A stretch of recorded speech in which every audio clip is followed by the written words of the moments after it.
Hello, welcome to Interdependent Study, our podcast where we engage in the learning and unlearning work for collective liberation. I'm Aaron. And I'm Damien. Thank you so much for joining us today. Each week, we'll bring something new to the table and discuss our thoughts and feelings about it through the lenses of who we are and where we can go for a more just society. We want Interdependent Study to be a space where we're always learning with one another.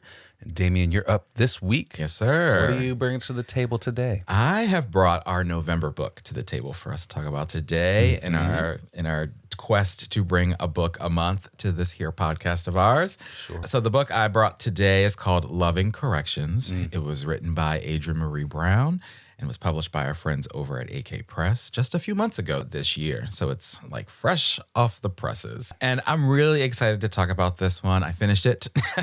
Yeah, I knew you would. As evidenced by the fact that we're recording now. The book is comprised of a collection of essays and letters and interviews and poems that are all focused on this concept of loving corrections, or like love-based adjustments and reframes we can all make to push and fight for liberation, right? Yes. And how that work is necessary for both our individual selves and our immediate circles and communities, and also for our society and for our larger movements for collective liberation. I think especially in the context of our current political climate. And so this book is broken up into three parts. The first is called Ruminations. The second is called Murmurations. And the final section or part is called Solstice and Equinox Spells. That one is mostly, if not all, poems. And there's also an introduction and conclusion as well. And actually in that introduction, Adrienne offered what her hopes were for how this book might be helpful to all of us. And so I thought it might be a great way to kick off our conversation about this book. So she says, quote, "My hope is that these loving corrections will help us to be more efficient in facing our hardest work. We know better ways of navigating whiteness, masculinity, ableism. How do we get clear and courageous when it is time to intervene? And how do we intervene while staying in relationship with those we love? Right now, almost everything about our society is deeply divisive. We live in wildly divergent bubbles of information that make it easy to dismiss each other's ideas and contexts. This book is about inviting people to solid ground and inviting people to be in deeper integrity with their own values and the impacts of their actions, speech, and lives." So, yeah, as you can probably tell, there's a lot of great wisdom in this book and so many incredible lessons to learn from and I think to incorporate into our daily lives, which makes me very excited for us to talk about it. So let's do that. I know you mentioned last week when I introed this that you had finished the book and you thought it was incredible. And so I'm really excited for this. Where do you want to start? Yeah, I've been ahead of schedule on a lot of books I've been reading up until like right now. And now I'm falling behind the schedule for the readings. But I love this book. Yes. As expected. I think I went into this expecting it to be great and for it to speak to me about all the things, and it absolutely did. And one of the things Adrienne Maree Brown said in the introduction was, quote, "Throughout this reading experience, please keep asking yourself, how can I grow? And do I know anyone who needs this medicine? And can I add to this medicine? Let go of what isn't yours to carry and focus on being strong in carrying your particular life and lessons." So I highlighted this. I wrote a little comment on my e-reader, and I said, I want to give this out as gifts to people. Yeah. That's what that quotation made me feel. I love that. And so, yeah, I'm excited to talk about this book because I think the way she continues to talk about accountability is moving to me. Yes. We unpacked this quite a bit back when we read We Will Not Cancel Us. Yes. But continuing to come back to a different way to do accountability is crucial, especially in the context of abolition, like especially in the context of our current moment. Yes. Oh, yes. Because we've tied so much of what accountability is and how it's defined into this carceral thinking. It's the carceral logic. It's very hierarchical. Some other authority figure is going to hold us accountable when we do something wrong. It's punishment culture. Yes. And this book is another balm to that punishment culture. Absolutely. Oh, yeah. I love the idea of you giving this as gifts to folks. That's incredible. But I also just love her questioning for us and her reminder to us and, you know, in getting us to think about how can I grow, right? Yeah. And really, I think that's present throughout the entire, or was present for me throughout the entire book. It really was the way in which she wrote this book. It felt very inviting, and it felt like an invitation to think about how does all of this apply to me in my work, in my life and my work, and if it feels daunting to do this in the context of a larger society, you can always think about what can I do, right? And as she said, how can I grow? So I love that you brought that piece too. That's great. One of the many essays that stood out to me was called Writing Solidarity, Flocking Together, which was, in the rumination section of the book. And the reason this essay stood out to me in particular was because of the opening words in it. She said, quote, "You can get away with a lot of oppression and displacement while people are disassociated, overwhelmed, or uninformed, or trying to figure out what's going on. The level of multiple crises unfolding concurrently makes it impossible to keep up with everything, even with our own impact on the world." And when I read that, I kind of thought like, oh my goodness, like talk about a few words summarizing what it's been like to live in 2024 or really sort of any year in like the past gestures vaguely in air. Like it's just been a lot. We're going through unprecedented time after unprecedented time. And part of the context she offers in this essay as an example of this is around what's been going on in Israel and Palestine. And there's a lot that I resonated with in this essay. For one thing, she offered this profound response to that idea of it being really hard to keep up with everything by saying that you don't have to be an expert in the region to be steadfast in your values and in your beliefs, that humanity is more important than anything else. And it certainly is necessary in the face of oppression and the genocide that's taking place in Palestine. Like you don't have to be an expert about anything that's happening there. You can just hold on to your humanity and what's important there. The other thing that she does in this essay that I really appreciated was offer up some reminders and resources for us to consider in this context. And they were all really great and helpful, especially given how huge and tragic and overwhelming that's the situation is. And so those reminders and resources included things like remembering that people are overwhelmed by grief and the myriad of catastrophes taking place all around the world. Remembering that we are all connected beings and that our liberation is tied together. And we've talked about that here. She talked about the rules of flocking, which was really fascinating. But in this context is the idea of moving in right relationship with those closest to you to engage in this work, in this fight, or even to take care of yourself. She also talked about knowing the importance of staggering your work and your efforts so you don't burn out, which is obviously huge. And lastly, she talked about remembering the politics of all of this and to not lose sight of the fact that we need love more than anything else in this movement and in all the ways in which we're moving through this world. And I don't know, I just felt like this was a really beautiful essay and an encouragement for all of us to be able to grapple with and fight against and to deal with feels so not strong enough of a word, but to fight against the injustice we're experiencing, not only in that region of the world, but with just injustice everywhere, Yeah, this particular passage in this chapter I thought was really powerful. And the whole thing, really. But I think, she talks about confusion in that beginning part of the book, of what she said. Yep. And how confusion is used as a tool to separate us, to divide us, to make us not, to make us overwhelmed, to make us miss and uninformed, to do all of that. And it's a form of propaganda, right? We're propagandized into our own myths in America and all this stuff.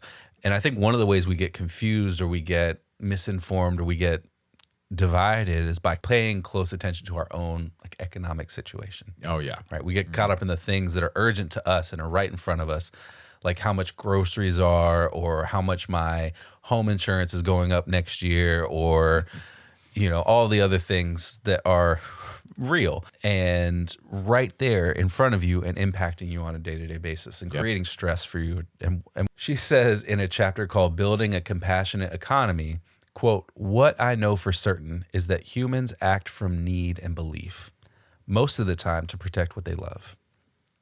That knowing always fills me with compassion, even for those I know to be wrong, inhumane, and planet harming. They speak from a wound as much as I speak from a terror. We live in an economy of wound and terror, collateral damage, greed, and stubbornness." And I highlighted that because this is the stuff that creates confusion. It's division through coercion to a system that doesn't work for us, and it makes us scared about what's going to happen if I can't pay that bill or if I can't do that thing. And so she goes on to identify some things about how we could have an economy that is different. And it's, it's visionary. It's big picture. It's not in the concrete, but it's in it's in a vision. Yes. So she says, quote, "And if I remember that you are also scared and that being scared makes sense right now, it quiets my petty, defensive, and capitalist-trained self.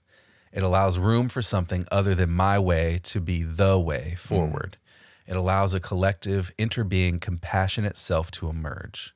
With enough of those, enough of us, a new economy becomes inevitable. An economy that allows us to do as they taught us, to move softly and with love on this home. What you change in yourself and your own life matters. It ripples out through authentic relationships to form a web that can meet the future. I feel us all in this web. I feel us growing it." And so I want to say Thay is Thich Nhat Hanh. Yes. Just to close the gap on that, she was talking about Thich Nhat Hanh earlier, and Thay is the sort of nickname that he had from his students and people who followed him and read his work. Right. But a compassionate, collaborative economic sounds like it would be a much better thing for our world and our people, all of us, than what we currently have, because it's working in right relationship to one another. Yes, as there you it said is. earlier. There it is. Yes. It's murmuration. It's flocking by understanding that, my needs matter, and so do the needs of the people next to me. Yes. Right? In the ways that birds flock. Yes. You see that. And so that's another connection back to emergent strategies and that book that Adrienne Maree Brown wrote. And it's just a beautiful concept of people acting in solidarity together to achieve something as one whole group of smaller individuals. Absolutely. Well, and this passage reminds me again of the fact that this book is so accessible and it's written in such a beautiful way. And it's just the way she writes in her style. But you said, "And if I remember that you are also scared," right? And that being scared makes sense right now. It quiets my petty. It quiets the thoughts that are in your head and the noise often that's in your head, and allows you, or whoever it is, to sort of open yourself up to, we're in this together, and I can understand and hear your struggle, and maybe I can learn from it, and maybe we can help one another. Right. It's just, everything about this. What's that judgmental, petty voice that we have, that we've been trained to have, as she says, the training that we have. But it goes beyond just the capitalist training. And she's talking about capitalism because we're talking about economics. Right. But there's like the whiteness voice in our heads. There's the gender voice in our heads. There's all of these guardrails around who it is we're supposed to be and how it is we're supposed to act that all voices in our heads are there, and they're telling us like, oh, this way, that way. But in a compassionate space, in a compassionate manner, if we can all get with that, and we're also connected to like a political reality, a political analysis that frees us from that stuff. Right? Like that gets us to something that is beyond anything we've ever done before, maybe.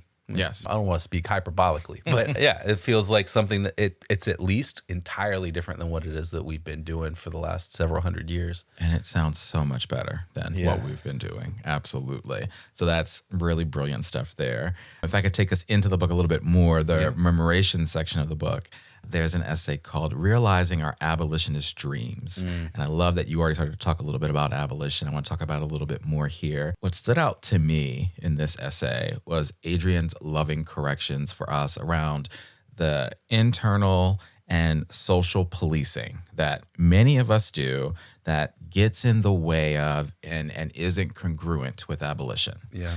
So she says, quote, I have been on a journey of self-exploration and community exploration. How do we get free? Not just individually, but on a collective level as a species. Is it possible to free ourselves from the patterns that turn us against our complexity and longevity? What does justice look and feel like in practice? Can it be something we enjoy?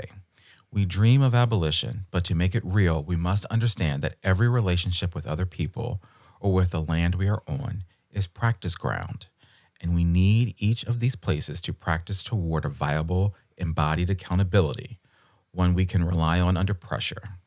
Our dreams get fortified each time we move through conflict, misunderstanding, harm, or violence without turning to the carceral state of prisons and policing. And that to me was really great context for the practical wisdom she then offers us a little bit later on to consider in this essay. So she reminds us that much of the conflict we face is rooted in systems and structures that were never designed to keep us safe, that were designed to pit us against one another. And so we have to resist that in our relationships and our work with each other. Yeah. And I think related to that, she also reminds us that we have to release this idea of punishment as a response to harm. Yeah. Because we have hundreds of years thousands of years of history that have shown us that, punishment does not work and it has not served us in any meaningful way.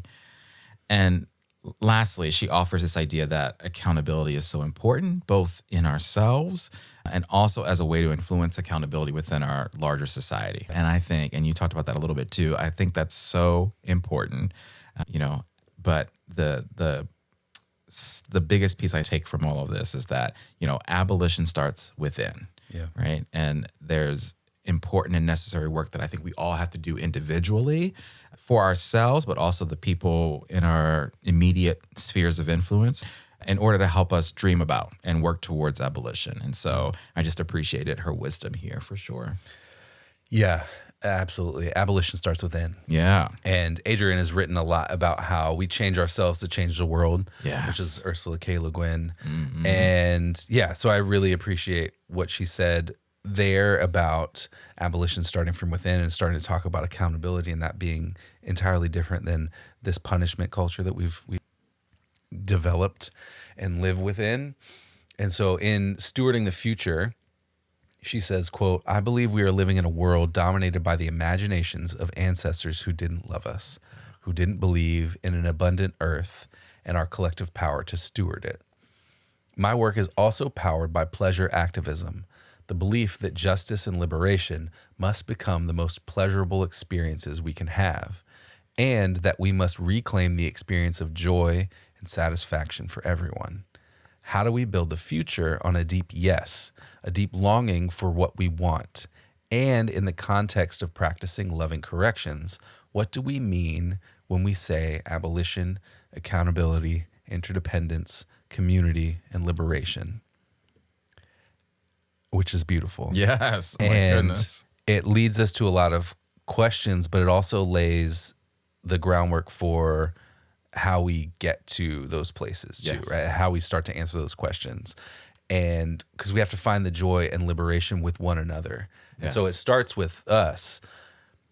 As you pointed out, abolition starts within, liberation starts within, but then it has to spread out. And you have to figure out, okay, I'm moving in collaboration, I'm moving in connection, I'm moving in community with these people around me towards something bigger, something better than what it is we have now. It starts small, as Adrienne says regularly in Emergent Strategies. Yes, absolutely. Well, the other thing that this makes me think about is that I love all of the connections to all of the books that she's written and all of the incredible wisdom she's had over the years and has shared with the world. So I appreciate all of those connections throughout this book. And again, the writing and the questions that she asks and the ways that she asks them. So many times throughout the book, I just said, yes. Yeah. Well, I think of her books as like they're all connected. Yes. Because of mycelial networks, right? So she talks about that too. She does. Where all of these ideas are connected and the books are like the sort of fruit of those networks. Absolutely. I love it. All right. Well, you started to ask, you pulled some of the incredible questions that she was asking of us. And I think that is a really great segue and connection to application. So let's go there. How does this book and all of the brilliant lessons in it and our conversation today apply to our everyday lives and work? I think this book is brilliant and offers all of us so much in the way of application to our daily lives and our daily interactions. And I was really compelled by the concept of accountability that I talked about a little bit, you've talked about too. I think it was a major thread throughout this entire book. And I think at the core of her message is this idea that there is a necessary practicality of accountability for both all of us as individuals and also for our larger society, our politics, our movements for liberation. And that accountability is all in an effort not to shame us in any way, like quite the opposite. It's all in an effort to help us be in healthy and loving relationship with and to one another and to our planet. Adrienne truly believes in the power and importance of quality connection. She talks about quality connection in this book and the power that it has in our pursuit for collective liberation, which I just love. And so she offers to us with this book just how important it is to practice accountability again within our individual selves, within our families, with our friends, with our chosen family, with our circles, but also within our greater world every day. And to me, that's the biggest and most profound application that I'm going to take away from this book and that I want to work on for myself, if that makes sense. So, yeah, it does. What about you? Yeah, I think that's so. I think that so much of this book is application. It ties into accountability. I think, I named that early on. Just started talking about this. I think that shift to thinking about accountability entirely differently changes our relationship to one another, right? It also changes our relationship to ourselves, because ultimately, if you're failing yourself first, it also means you're failing your community. Absolutely. And vice versa. If you're failing your community, you're also probably failing yourself. 100%. And by community, I mean your family, your friends, all the people that are around you. If you're failing them, you're also failing you in some form or fashion, probably. Absolutely. And how are you going to hold yourself to account for that is also maybe a better place to start than relying on the people around you. Yeah. Particularly, I'm thinking about, gender dynamics and like how many women have to hold men's hands to do this kind of work. Yes. And, I'm not saying this because I feel like I'm immune to it. Quite the opposite. I'm saying it because I think it's important for myself. Like, it's something that we also have to work on individually. So I think it's such a profound shift in how we think about accountability. Because it's right now it's hierarchical. It's somebody else's job to hold me accountable, and that's nonsense. It is nonsense. And I should say this, although it probably goes without saying, it's difficult work, right? And it takes intentional effort to do that. And just thinking about accountability for ourselves as individuals. I mean, I think about there's a beautiful chapter / I think I said conversation in this book between Adrienne and her sisters. And as a moderator there who, forgive me, I can't remember who she is, but it's a very long conversation and interview with Adrienne and her sisters. And they talk about their sister circles and their time together where, every few weeks or months, they have the sister check-ins and they talk about what's going on in their lives. And they talk about the internal accountability, that work that they're doing and how they can support one another through that. And they've all gone through so much, right? And so that chapter made me think a little bit about, who are the people in my life that I can rely on and can support me, and, how do I invite folks to have those kinds of conversations, but also, again, to think about how difficult that work is for yourself. And what it also really made me think about was just the importance of carving out time to think about those things, and how are the ways that I've shown up in certain places and spaces? What are the things that I said, and how was that perceived, and how was that taken? And it just all takes a lot of work. So I just wanted to name that too. Yeah, agreed. And I think